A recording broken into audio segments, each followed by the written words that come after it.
Welcome to the JAG Connection here live from Jeffersons on a Monday night special playoff edition. I want to thank everybody for accommodating the JAG Connection to a Monday night after a flight snafu yesterday coming back from the Holy War BYU-Utah game. But everybody was able to change their schedules, and I want to thank Jeffersons for accommodating us. Coach, first playoff victory in Spain Park in 9 years. How did it feel? It felt great. I mean, it was a lot of fun because it was a tale of 4 quarters. I mean, if you look at the first quarter, we won it. Second, third quarter, they won it. And fourth quarter, we came back and won it. So, we talk all the time. Our maximums before the game are, it's 48 minutes. It's not 16. It's not 32. It's not 46. It's 48. And, our kids, we started off okay. Defense gave up 5 consecutive scoring touchdown drives, which isn't ideal, but they did a really good job on offense. And but the defense made adjustments, and they ended the game with 3 straight 3-and-outs. So, our kids are resilient. I think it was the first time they've really had to dig deep emotionally, which was good to see. So it was a heck of a ball game.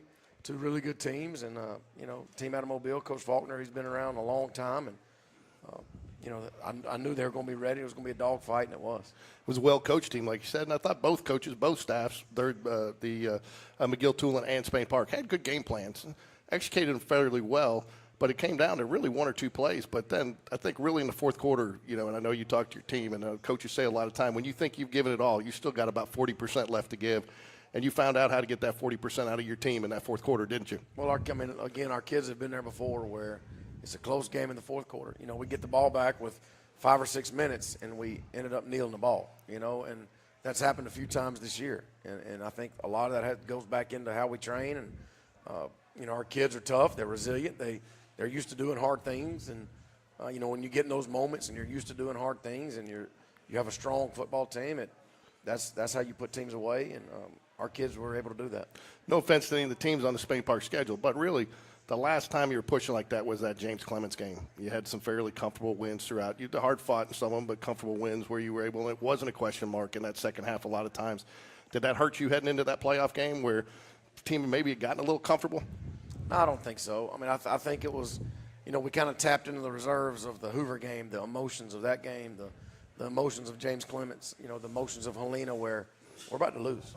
If we don't change what we're doing or we don't make some stops, and like I told the defense, yes, they gave up 5 touchdown drives in a row, but at the same time, had they not stopped them from scoring, offense, even if offense scores, it wouldn't have mattered.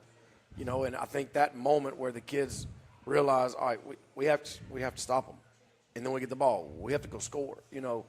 That was good to see our kids fight through that, because that's not easy to do. You'd mentioned their 5 straight scoring drives in a row, but after that they had 3 3-and-outs, which really turned the tone of that ball game. What made that change? They couldn't even pick up a first down those last 3 drives. I think the intensity. I think the defense just turned it up. They didn't do anything crazy, a lot of crazy adjustments, other than just playing hard and doing your job and being violent. I thought early they had our D-line, I think, especially guessing, because they did some different schemes run game-wise that were really good. But our inside guys did a really good job of being physical, but they were attacking our edges, and so I think early on it kind of knocked us on our heels a little bit, and it made our kids D-line and linebackers think too much. They didn't get a chance to attack, but once they settled down, and it took 5 scoring drives to settle down, but they did, and if they didn't settle down and play like they did, we wouldn't have won the game. And again, we go back to those scoring drives. It's one of those things we talked about all season. You made them work for a lot of those drives. There weren't any really explosive plays in there. Right. They made them work. So, defense is doing its normal job, but some of that comes. Those 5 scoring drives weren't necessarily on the defense. That their offense was doing a good job executing their plan. Yeah, we've talked about it all year. Our defense has given up plenty of yards from the 25 to 25. But at some point in time, I've told the defense this over the year. At some point in time, you're going to see a team that has a red zone plan like we do on offense.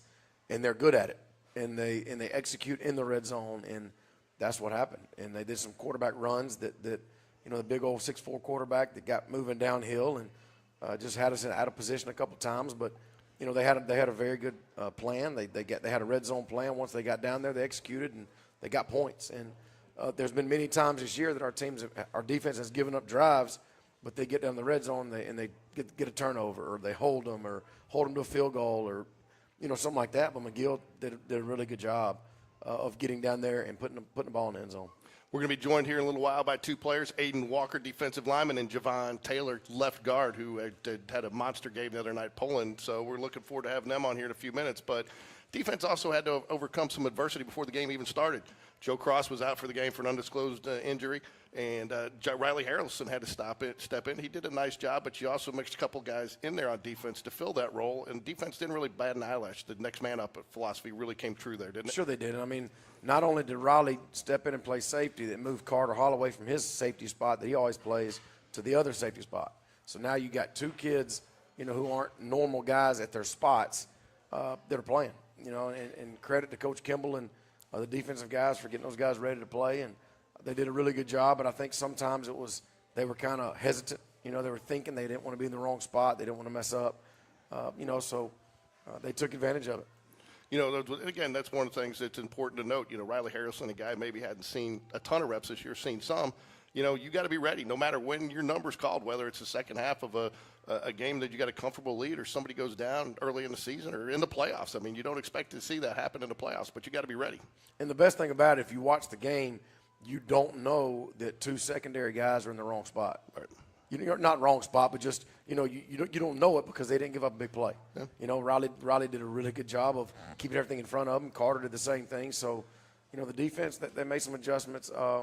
Again, but credit to their staff for having a great plan, but credit to our kids to keep fighting. And I saw them on the sidelines like they knew they had to have stops. They knew they had to have stops. And Brock Bradley may or may not have told Coach Bush, you get two stops, we're going to win the game. He may or may not have said it. But again, it's, our kids feed off each other. They feed off each other, and our offense can score in bunches, and the defense fed that. They knew that, and just get the ball back and let the offense go score, and that's exactly what they did. To your point, the only reason I knew that Joe Cross wasn't in the game is because it was mentioned on the broadcast at first. Yeah. So to your point, it was very seamless. You mentioned Brock Bradley, and I talked to his dad a little bit earlier, and I just wanted to bring it up. One of the things that I noticed from not only watching the game but watching the broadcast was his composure, and he stayed calm, and I really felt like he was able to transfer that calmness to the rest of his team. You always talk about who's going to be my guy to weather the storm or calm the storm. It really felt like he was that guy for the entire team, and they really responded to that. Oh, there's no doubt. I mean, I've said 1,000 times, there's not a quarterback in the country I'd rather have leading our team than Brock, and it wasn't our best game offensively. We missed on some shots early. We missed on some things, and, but like I told him as he came off the field, when he got the 4th and 1, when he scored on the sneak to make it a two-score game, as he's coming off the field, he's limping, he's beat up a little bit. He took some shots. I grabbed him and I said, that's growth. That's leadership. That's growth. We didn't play great. We had our moments. There's some couple of calls I wish I could have back. There's some throws he'd like to have back. There's a couple of protections our line would like to have back. But when you score 44 points in a playoff game, having said all the things that we didn't do right, if there's things I should have done better, that's a sign of kids who just keep swinging. And score 44 points against a team that had given up no more than 14 in their previous 5 games, hadn't and winning 4 straight to get into the playoffs, and was really firing on all cylinders. They were. I mean, that region's a very good football region, and you play a team like McGill that's going to be very well coached, and it was a dogfight. All right, let's get to some highlights, Coach. So I know you haven't had a chance to see some of these, so we're going to go ahead. But here's one of the first. It was passed right out of the gate here, first quarter. So, yeah, anytime, teams play us, they got to make a decision on if we're going to load the box to stop the run. Are you going to play back on Corey and our receivers?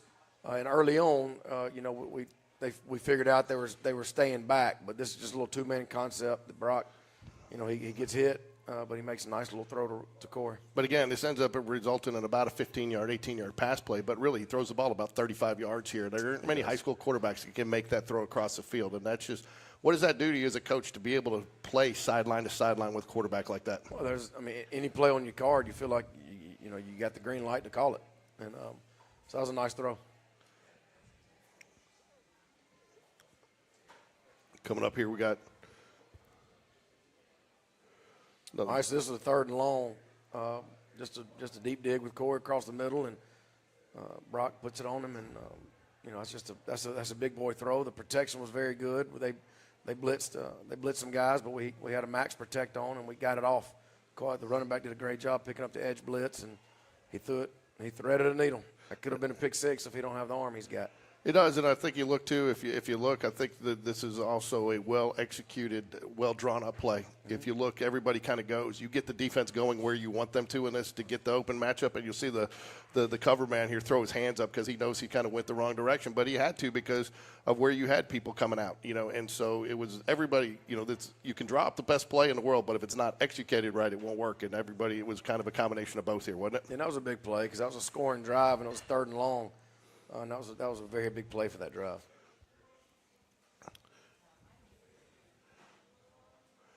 We had Dakari Shanks on last week. I think that's Dakari right there. I mean, he fought for every yard he got in this game. And if you look here, there's not a huge hole there. I mean, you're in the playoffs. You're not going to see the big holes as you've seen in some of the previous weeks. But he finds that little hole and he pumps those legs through there and gets that score. Again, just works it right through there. And that's all power right there in the weight room, is it not? Yeah, he's a strong kid. I mean, there's no doubt he had a heck of a game the other night. This is just CJ being CJ here. Makes a couple of guys miss and really just gets it down. Thought there was a horse collar there, but didn't get the call. That's another example of our receivers doing a good job of perimeter blocking. They go to the safety, and it bounces all the way out to the corner, which the play is designed to do.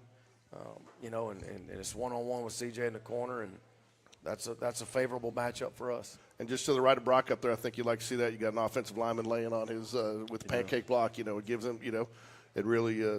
Even though it's not coming to his side, you like to see that effort. Oh, there's no doubt. I mean, when you have linemen screaming they want to run the same play, which we did, I think 7 plays in a row at that last drive. That's just a good thing. Another handoff here. He just gets up in the line, makes the guy miss. Linebacker comes up, and again, just. Tell me what you're thinking there as a coach. A lot of runners would go out of bounds, but CJ cuts it back in to get those 2 or 3 extra yards there. You got to love to see that fight in the playoffs. Well, if you see, they keep safeties deep over top of Corey, and we said if they kept safeties deep, if they keep safeties deep and we can't run the football, we're in trouble. Well, they kept safeties deep, and early on we had some success running the football, and later on it changed. They loaded the box.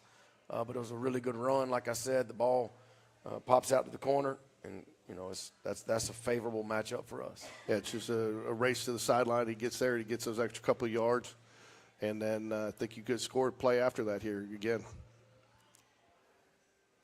Yeah. Just a little sidestep there, runs it in, finds the hole that the offensive line gave him. We started in a different set. We kind of moved a little bit to kind of get them moving and get them thinking and maybe get them out of position a little bit, and then just, line did a really good job, and CJ has very good vision, and it's just a little subtle cut and get in the end zone.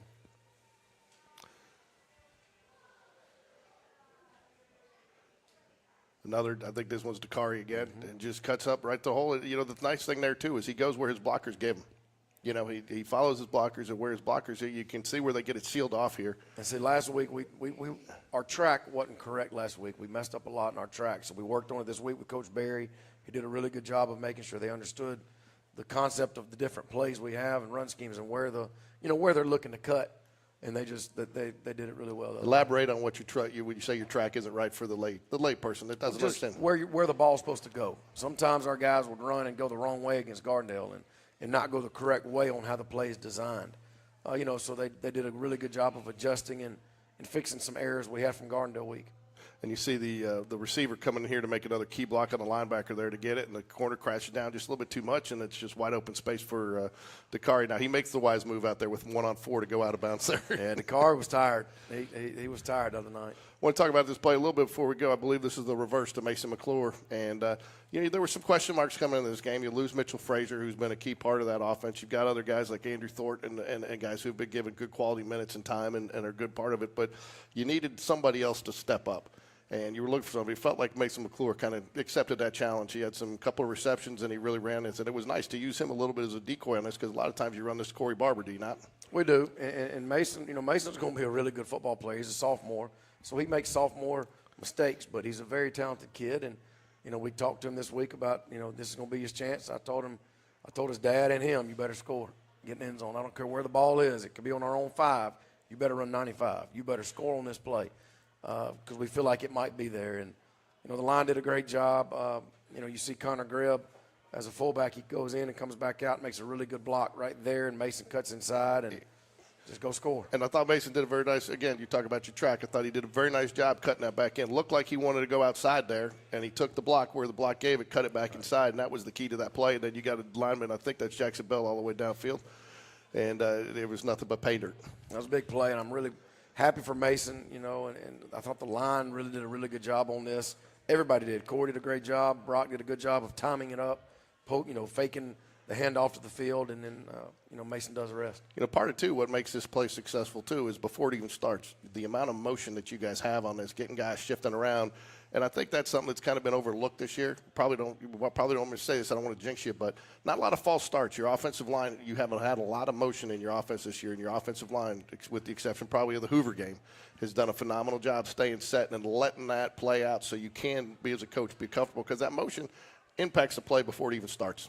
I mean, I was going to correct you. I'm like, hold on, Hoover game. We had 6. Yeah. But our kids, we keep working on it and keep doing it and keep doing it. We have a shift period every day in practice, and they've done a really good job of just settling in and, making the defense move, and then all of a sudden you get a good player of the football in grass, and he does the rest. Makes us look real smart. But, and again, you use a lot of motion. A lot of coaches aren't comfortable because of the chance of a false start. But here, this is a great play. Corey Barber is going to make a nice reception after a very questionable intentional grounding call. Thought you could throw it at a player's feet, but apparently not in high school. But that's a little bit of a joke there. But, again, you're going to get bad calls at any level. But, anyways, I thought it was nice. I thought it was very gutsy as a coaching staff, and showed the confidence that you have in your players to run this play from the 5-yard line. Well, when you have a Brock Bradley and a Corey Barber, and you get a chance for 50-50 balls, you take a chance. That's just, it's not a high percentage pass, but when you have a Brock Bradley and a Corey Barber, 50-50 balls are just as much yours as it is theirs. Yeah, and it was nice, too, because he had safety help here. This is one of the few times that, and he had some safety help, and he went up, and that was just who wants it more right there. It's a great throw by Brock.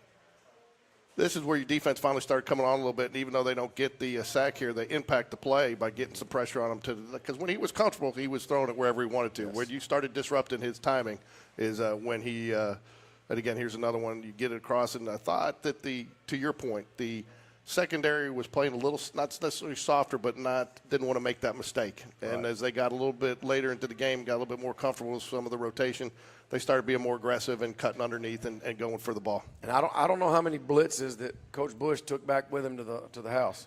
I think he emptied the clip. I mean, they were sending everything they could, and our kids executed. Anytime you have a lot of blitzes like that, and you don't give up big plays, that's a really good thing. And you look here, I mean, they kind of did this zone on here. I mean, there is nowhere for him to go with the ball. I mean, everybody's coverage. It looks like you're in a zone here. And everybody's covered, and he has to throw it. There was nobody he could throw to that wasn't double covered there. Well, I mean, Coach, the blitzes that our guys have, that Coach Bush and them have got in, and they're good at it, they're tough. I mean, Coach Bush, they've done such a good job of giving our kids different opportunities to make plays. I mean, you got D lineman dropping back. You don't know who's coming and who's the low guy, who's the outside guy, and they do such a good job with it. And it gave our kids a chance. Another run here, just right up the middle, just pounded through it. He should have been probably tackled about 3 yards into that game. Just kept those legs moving, kind of shed it off a blocker or a tackler, and that picks up about 12. So this was the drive. We were down, and we had to go down and score. I think we were down by 2 touchdowns at this point. I want to say it was 34-21. It was. I think. It was. I don't know, whatever. But we were down 2 scores. We had to score.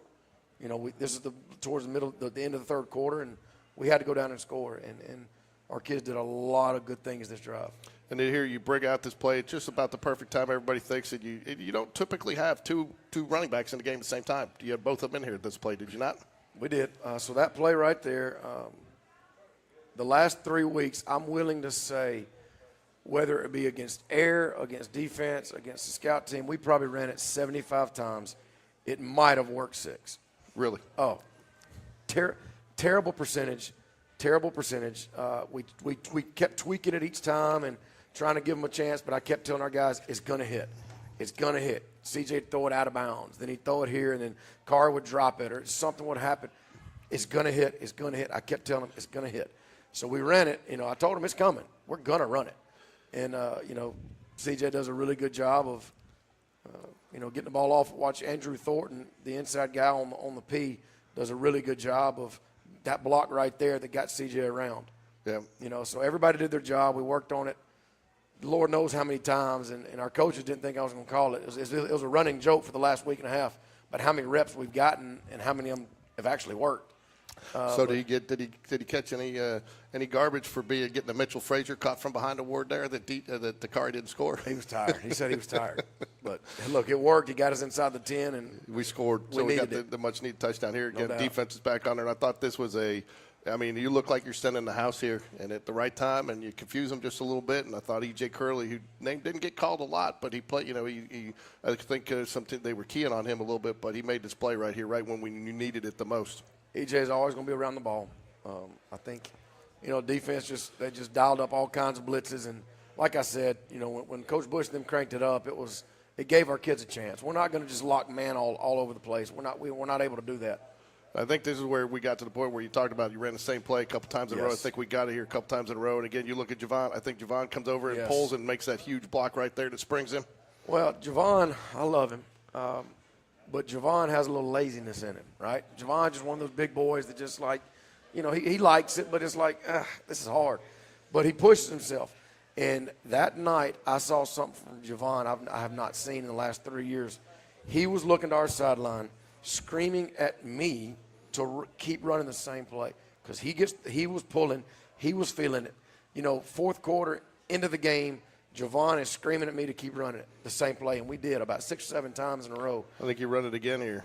No, this is the pass play too. Corey, you get one-on-one coverage down there, and again. So that was the one that put us up. Yep. And that was a couple of plays after Brock and Corey didn't hit it. Yeah. They didn't hit it, but again, we're going to keep coming to it. I told them after the game, with those two guys, the 50-50 balls, we've got to keep going at it. It may not work, but keep trying it. And, Brock had to be a little tired at that point, a little banged up. He'd taken some hits, and he drops that ball on a dime. It is perfectly passed. It was a nice play, and we needed it. Here's your defense, and, again, in the coverage and get the sack. I believe that was 4th down, was it not? No, that was third down. Or third. That was Christian Smith with the big play off the edge. Good to have him back on the field for you, Coach. Yeah, he's come a long way. He's still got a lot of ways to go, but Christian, he's been here with us for the last 4 years or 3 years, and he's a big part of what we do. Again, the simple play here, but, he blocked very well. And, it's just getting out there, beating your man. And, again, nice little stiff arm, but that was kind of toughness, just getting there. It was. And then I think you score here right after it. I think that was going to the 4th quarter. And, again, that's Dakari. And that was the 4th quarter. That was the 4th quarter, the tush push. That was the sneak, correct. And then, again, I think this is the final play in the game here. Again, nowhere for him to go. See a lot of blue jerseys running around, and that's always a good thing. We had so many plays this week. Had to kind of, again, another, big. You got the quarterback trying to throw with a man on his back there to end the game. Get it and seal it. But, that game wasn't sealed until the clocks hit zeros. You knew it too when you went for it there on 4th and 1. You knew you had to have that touchdown there because you wanted to be up by 2 scores like that. Well, the 4th and 1 sneak. But you back it up about 9 or 10 plays, and we had a 4th and 1 on our own 35, 40. That there was no doubt we had to go for it. And our line did a great job, and Kari busted through there. He lost his footing. I think he could have popped it for some more, but he did get the first down. And our kids, there was no doubt they looked at me and there's no way we were about to run the punt team out there with our kids screaming. They wanted it. They felt it. Like at that point, you can't run the punt team. We got to go for it. And our kids, they were confident, and the offensive line did a great job the other night. You have a lot of confidence in your weight program and what you've done, especially in the 4th quarter, that your players believe because of that weight program that they are going to beat their man, do they not? Well, like I told them, that last drive that lasted 4 or 5 minutes, we just milked the clock. They were screaming weight room to the sidelines. Our sideline was screaming weight room to them. And anytime that happens, it's just in those moments it makes you proud because the kids are embracing it because it's not always fun. It's not fun to get in the weight room 4 days a week. That's not always fun for a 15, 16, 17, 18-year-old kid. But at the same time, when you see the results show up on Friday nights and it's inside and you feel it, that's valuable. That's priceless. You can't put a price tag on that. Last thing I want to talk about before we bring up Javon and Aiden here, the fans. Not being at the game, I heard fans coming through the broadcast at a level that I didn't have. And, that 12th man really played a factor in this game, especially when you were down, did it not? It was loud. It got loud, and I think the crowd felt the urgency with us. You know, they kind of felt it, and those students were loud, they were rocking, and it was a really good atmosphere. All right, Coach. Well, let's bring up the players. Let's bring up Javon Taylor and Aiden Walker, defensive and offensive linemen, respectively. Javon, what are you, sophomore or senior? I know, I'm messing with you. Take a seat, boys. Hey, Javon, you'll have to squeeze around a little bit more in the corner there so we can see you. There you go. So I'll slide down a little bit here. So I got Aiden Walker right next to me in the blue sweatshirt. For those of you who don't, most of you should recognize him because I always tell Aiden even if he's crying, he's smiling. I don't think he's always got a smile on him, except when he's across from that offensive lineman, right? Yeah, that's right. All right, and Javon, most people recognize the last name, but your father, Coach Taylor. So and you're one of 3 boys that played for your father, right? Hold on a second. Can't. Oh, hold on. Now talk. Hold on. Talk now. Yes, sir. There we go. Didn't have him on. Sorry. So you're now. You're the oldest, or Yes, you're the oldest. So you got 2 more below you playing. So you got the bragging rights right now in the house, right? Yes, sir. So Aiden, I want you to touch real quick on something that probably is not a great memory for you, but you came back from a lot that I think people don't realize. You broke your leg last year in the Briarwood game and had to watch a couple games from the sidelines in a wheelchair even, but you were there supporting your team. But you had a long journey back to be playing like this. So talk to the folks a little bit about your journey and just what you went through to get back to be at this level. So when it first happened, it was kind of like a disbelief, a whole summer, whole spring, get through everything, fall camp, you're like, oh, you ready to play? And I know I was ready to play, but then that Briarwood game, a bad step on a double team, and it broke. So after that, I had coaches load on my phone, how you doing? So, had a great support system to get back. It was never I was never alone. Even when I felt alone, I was never alone. I always had somebody there to support me through all the doubts in my mind.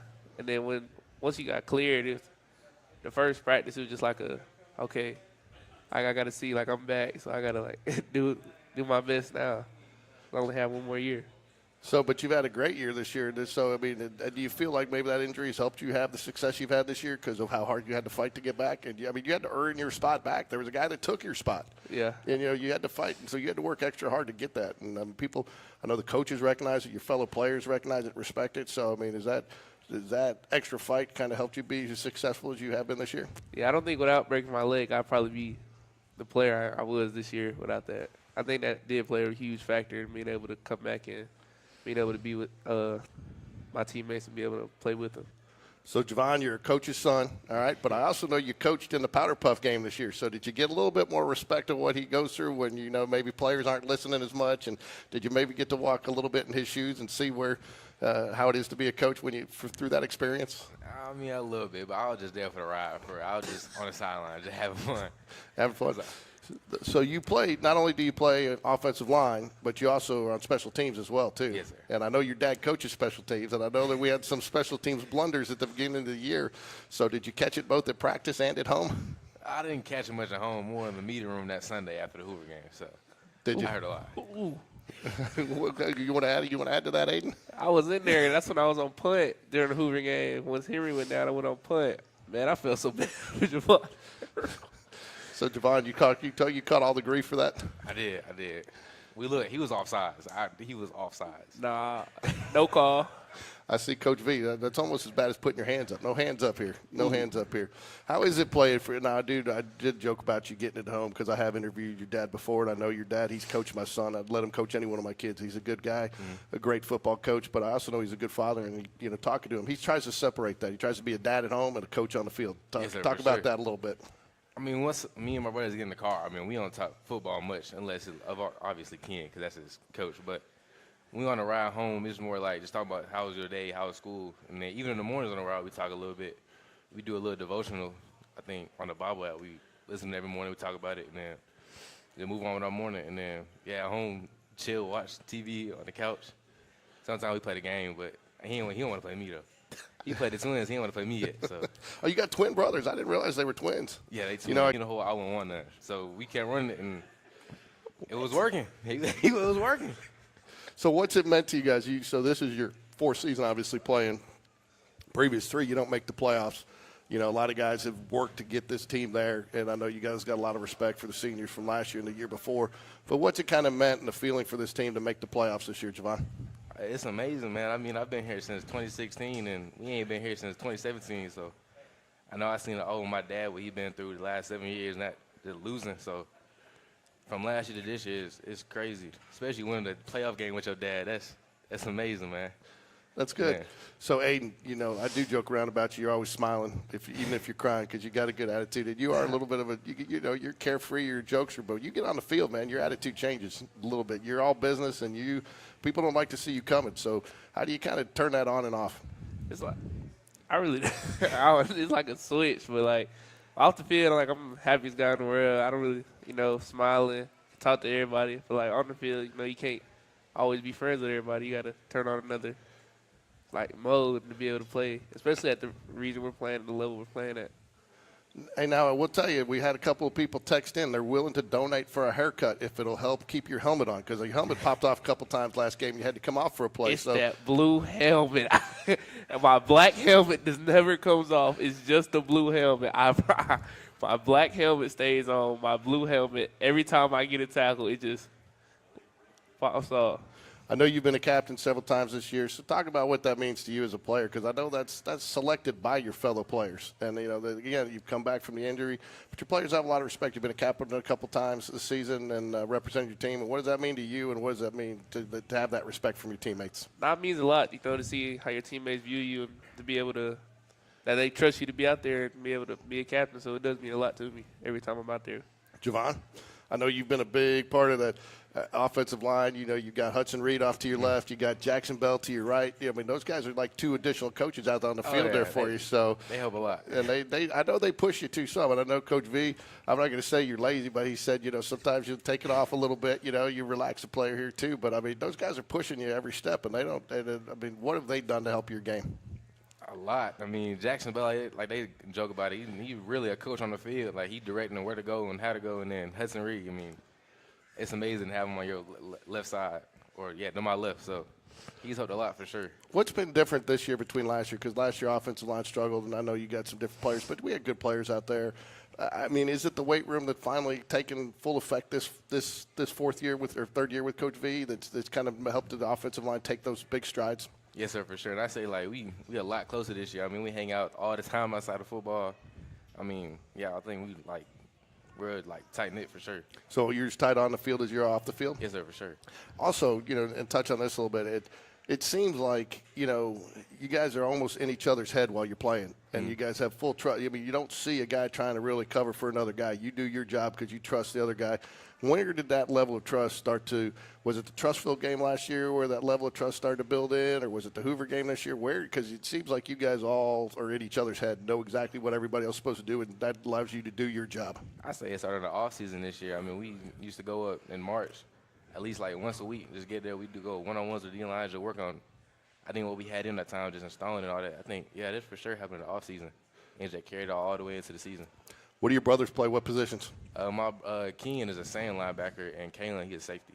He's safety? Yes, sir. Okay, so you got it all across the board. So you're the best offensive lineman in the house, right? Oh, yeah, for sure. What'd your dad play when he was a player? He played running back and linebacker in high school, and then he played linebacker in college. Yeah, I knew that. Okay. So, Aiden, what's it going to – you got to talk a little bit about your fellow students and what they've meant to you as well, because, you know, you've been there again for 4 years. You've seen the crowd. You were a part of the crowd last year, unfortunately, from the sidelines.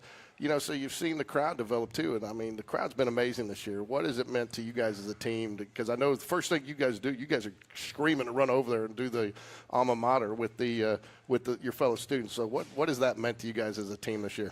We finally gave them, like, something to come and support us for, you know. I know early on, like, my freshman, sophomore year, you know, our games, people didn't really want to come. They was like, oh, why would I come if we're losing? But, like, now that we kept coming, we kept going. We gave the community something to be happy about. We gave the community something to come and support us for. So, Javon, one of the things I've noticed, and I talked to Dakari and CJ a little bit about last week, is you guys, you know, almost take more pride in their yards than they do. And, you know, that's a good mentality to have. And the running back, you know, the offensive lineman's a running back's best friend. Yes, sir. You know, so how do you guys develop that mentality to have so much pride in every yard they get? And again, I know as there's several games this year we have not. Last year, previous couple years, we couldn't take the air out of the game running the football. I know this is a unit. You guys have come to Coach V several times, the offensive coordinators, and said, "Run the ball. We've got this." So, how have you guys developed that mentality this year? Just trust. I mean, just run. Like, we like running the ball because, like I said, I don't even know. I just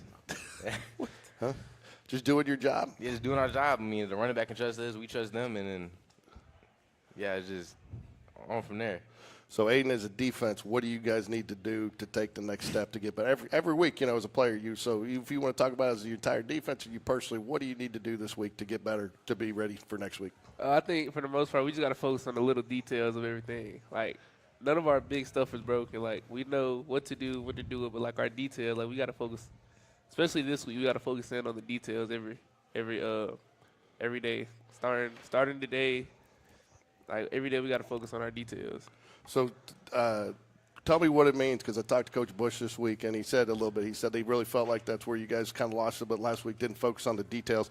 But he talks about everybody sweeping their own shed. What does that mean? And that means that however you did that last game, just sweep it under the game film from the previous game, and then you're done with it at that point, right? Yes, and any film you watch from my Monday on is about the opposing opponent, correct? Yes, sir, for sure.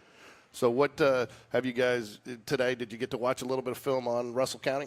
Oh, we did it. We watched our film on our own time. We kind of walked through what they go against and all that, or what they're going to do this week. So we just put in our game plan. And then I watched the film when I got home this morning. So, and I've asked a lot of players this year, have you guys had, obviously it's always fun to play, but you've seen some new opponents this year, Helena, Chelsea, Calera, Chilton County. Has it been a little fun to get outside of the rotation of the Vestavias, some of the teams that we've seen so much, and had a little bit of fun playing some new teams, some new opponents? I mean, it's been fun, but the most part, I just want to play football. So, what's next for you after this season? Hopefully, go somewhere to play college football. That's what I'm really trying to work towards. So, what about you, Aiden? What's next? To be honest, I'm probably gonna go to school. I got into Alabama, so that's probably where I'm gonna be at. Roll Tide, right? They had a good game this weekend. Yeah. If you're an Auburn fan, you were happy too, because I don't think they played, right, James? That's right. So, sorry for the little dig there on the Auburn fans there. But Alabama, we've had our lumps this year too. Then who hasn't had their lumps, though, are the Jaguars. So, you break it down. A lot of people break it down into two seasons. You see a lot of guys going 5-5 because that's what it takes. And now I saw some guys after the game going 4. But Coach V is really impressed upon you guys, just one game at a time, right? Faceless opponent. Yep. So what's it going to take offensively this week, Javon? Just keep doing what we're doing. I mean, as long as we beat us, besides the 2 turnovers we had last week, just keep the pocket clean. I think we'll be fine. Just run the ball. Just run the ball. Are you going to be telling Coach V again on run it again? Run it again? Oh, yeah, for sure. For sure? Yes, sir. All right, guys. In Utah, Salt Lake for the BYU-Utah game this weekend, and got to cover that a little bit. But it was fun, and but I watched the broadcast live, and I saw Mitch on that little scooter more than I saw probably some of the coaches wheeling around talking to people. So, and I think you expect that out of him. Again, that's got to mean a lot to you guys as a player, that even though he's not on the field, he's just as invested in that game and helping out. And as he's a big part of that win too, his leadership and his team, being a good teammate. Yep. Makes you want to fight a little harder sometimes when you see a guy like that, doesn't it? Yes, sir. Yeah, yes, sir. Javon, you want to give a shout out to your brothers, your dad, or anything? Tell them, hey, Dad, I love you. I love you, Dad, but I know my aunties and my uncle watching for sure, so shout out to them. All right. Well, you guys have had a great season. We want it to continue. We want to wish you the best of luck against Russell County on Friday, and go Jags.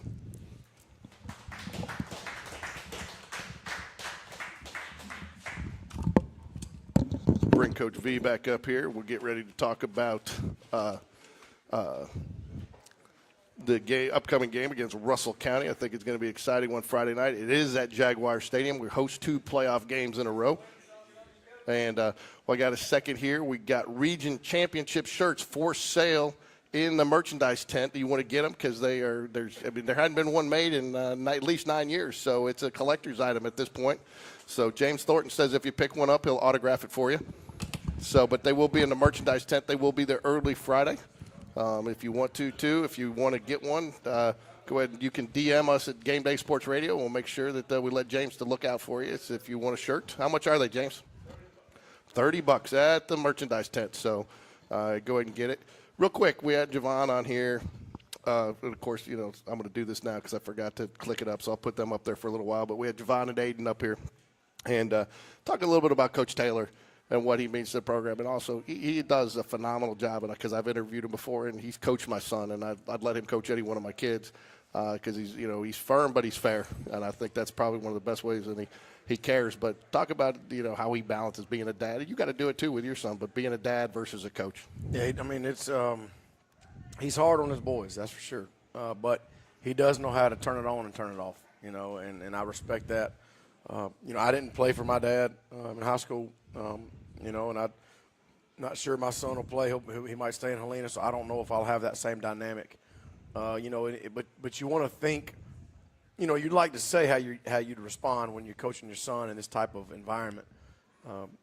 Football and it's very, it gets heated, and he does a really good job of balancing that. He'll get on him pretty good, but it's, he doesn't get on him any worse than he does any other kid, and that's something I can really respect in terms of how he coaches his kids. He coaches just like everybody else. Yeah, and I tell you, I think it was interesting, too. I did hear after the Hoover game, that when those extra points were blocked, it was his son that he felt like they got kind of exposed there a little bit, and called him out just like you would any other kid, treated him just like any other kid in the film room and at home, or not at home, but on the field.